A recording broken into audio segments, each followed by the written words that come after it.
Firstly, I would like to say thank you to Simo Spafai invited me for this very interesting workshop. My presentation will deal with the lost Champa kingdom and its heritage remain in central Vietnam. So look at in the map, we see the location of Champa kingdom occupied along the central coast in Vietnam now.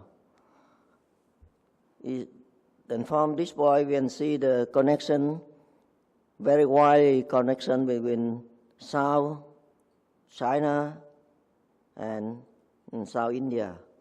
So that's why in the art and culture of Champa got very strong influence. Early time from China, and later around 4th century from India. And also we can see in the art of Champa the art relationship between the mainland Southeast Asia and island Southeast Asia.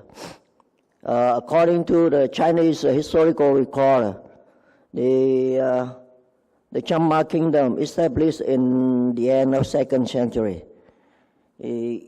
From 2nd century until around 8th century, Champa maybe belonged to the system so-called mandala, or several states combined together, and most of the states located on the seaport along the coast.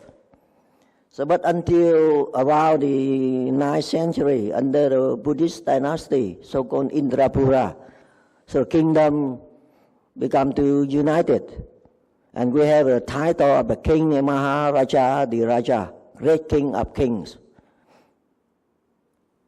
This is the map with the connection between Champa and another country in South China, also in South India, and another country in Southeast Asia. So we see it's on the board of Champa. Look at that here. This is a very convenient seaport to receive something from China or from India, and also distribute from here to the mainland Southeast Asia. We have another network, also very busy, connection from the west to the east through the overland route, especially northeast Thailand, northeast Cambodia, southern Laos, and Champa. This is the territory of Champa. So we have, you can see in the map, this on the ship traveling along the coast, and we have two landmarks to realize to recognize the Champa. At first, they call Cham Island, and the second is the Lingka Bhavata in the south. These are two most important landmarks to recognize the kingdom. The Lingka Bhavata is note in the Chinese record about 8th century. And here in the north of Champa, we have very rich historical cultural vestiges occupied in this area. Nowadays, a very well-known tourist site is Hoi An. It become the World Cultural Heritage. And Hoi An, this area, in fact, building on a very large estuary. Then this name of the land through the Cham inscription around 11th century, we learn the name of Amaravati. This is one of the longest river in central Vietnam. So along the river, we found several sites of Champa, and some prehistoric site. It belongs around 500 BC, the so-called Metal Age culture, or Sahuan culture. They're very wide relation with Philippines, with southern Thailand, Cambodia, and Indonesia too. But this on the side, you can see, look at it along the long river, and this is Cham Island. We also found in Cham Island some archaeological sites, including some ceramic shot from Islam about 9th century. And this one of the earliest inscription of the Cham, written in Sanskrit. And the date is complicated. Some date around 2nd to 3rd century. Some scholar date about 4th to 5th century. And even it's written in Sanskrit. But one of the experts of the epigraphist, Professor Krojak from École Française de Saint-Marin, he said the name of the king here is bearing the element of the Tamil language. It's not Simara, but Simaran, the name from Tamil. This is maybe easily to understand because we found some Tamil elements in Vapu, also in another side in Southeast Asia. But in Champa, very rare Tamil cultural elements we found, and special in inscription. But we found for the art very strong influence from Chola into Champa in the later period. And here, see the first inscription is the Mission sanctuary. Mission is the royal sanctuary, and the inscription related to the name of the king, Badaravatman, and in Vietnamese name he's Phạm Hồ Đạt. And we have the date of the king around 380 to 413. And this is the Mission. This is the largest Hindu site of the Cham. And it's located under the foot of the holy mountain. The name of the holy mountain we found in the inscription in Mahabharata. This guy of the Linga Bhavata. We also found in the inscription the name of the holy river. They worship side by side. The holy mountain go with the holy river. The most important river in this area bearing the name of Mahanadi. So this is Mahabharata go with Mahanadi in mother and father. And this is the cropland of Mission. This is the most important complex. And the special cult of Mission is worshipped side by side. The Shiva Lingam and Shiva human image. This is very special. Not only in this complex, we found 3 complexes. Worship Shiva and his lingam side by side. It seems this is the unique cult in Southeast Asia North. Worship side by side, the 2 aspects of Shiva. This is the royal lingam, and this is the holy mountain. So the count of the double count of Shiva Linga and Shiva anthropomorphic image at Mission is unique of the Cham. And this is also reflection of the so-called the cosmological dualist concept of the Cham people. We can see reflected into 2 royal sanctuaries, one in the north of Mission, worship for the father of the kingdom, and one on the south of the kingdom, worship for the mother of the kingdom.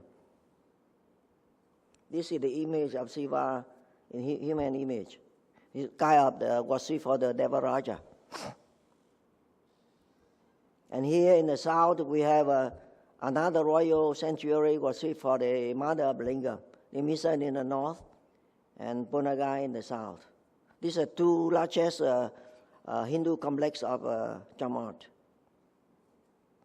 And the name of the goddess here is Bhavagata, the consort of Shiva.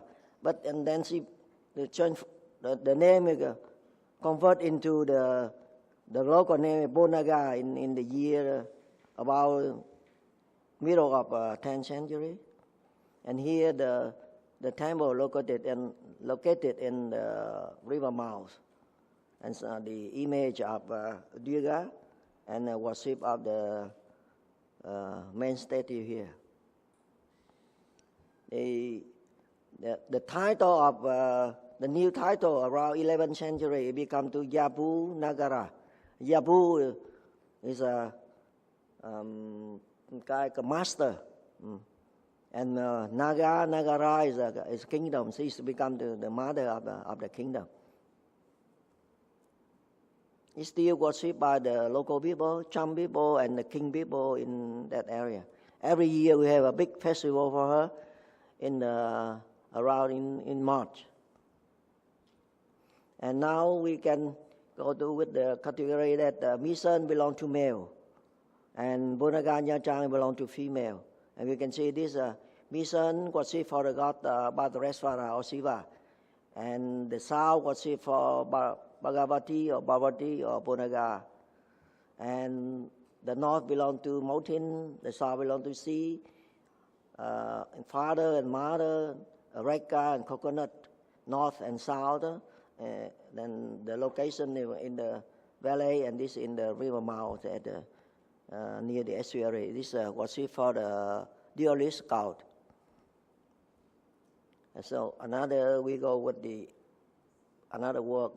This is one of the earliest work of the Cham, about 8th century, beginning of 8th century, and bearing some element from Montevaravati art.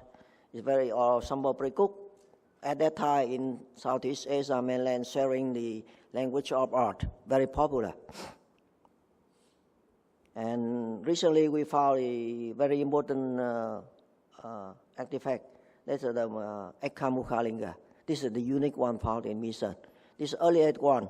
And later period they change, we come to the Kosa Lingam, Siva Kosa made by precious metal, either by bronze or silver or gold. But this is the unique one we have by sandstone. And we also have an image of Vishnu. This pediment depicting the image of Vishnu Anantasayan. The theme is popular in Cambodia, also in Champa. So we also have Buddhism. This is one of the largest Buddhist monastery in Southeast Asia, and luckily we have the date of the size 875. So we know exactly the monastery built in the end of 9th century, and this is the turning point of the technology of the Cham building.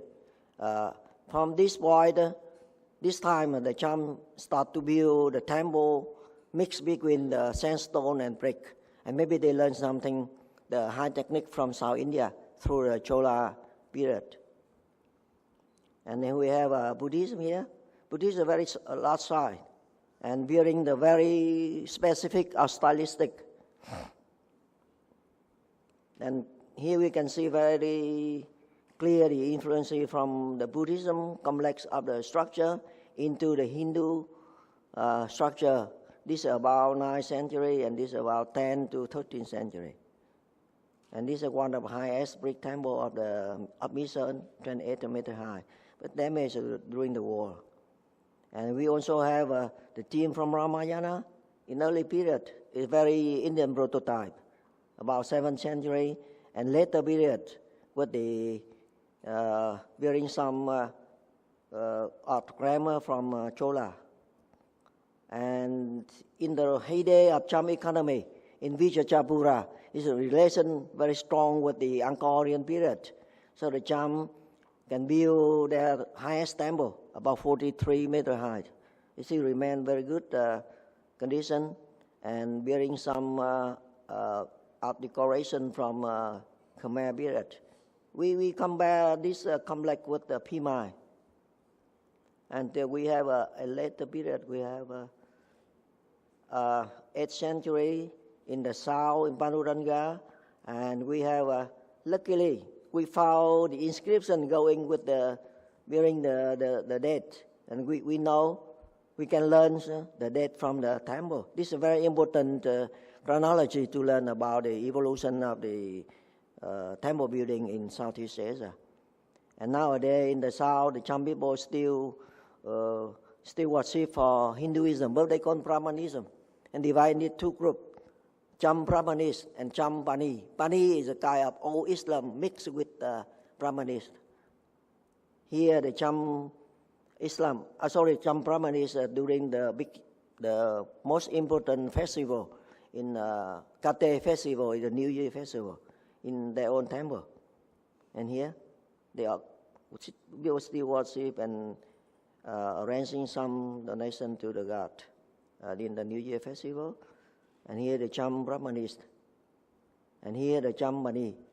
So they divide the two groups. The Cham Brahmanis, Cham are here because male, and Cham Mani belong to female.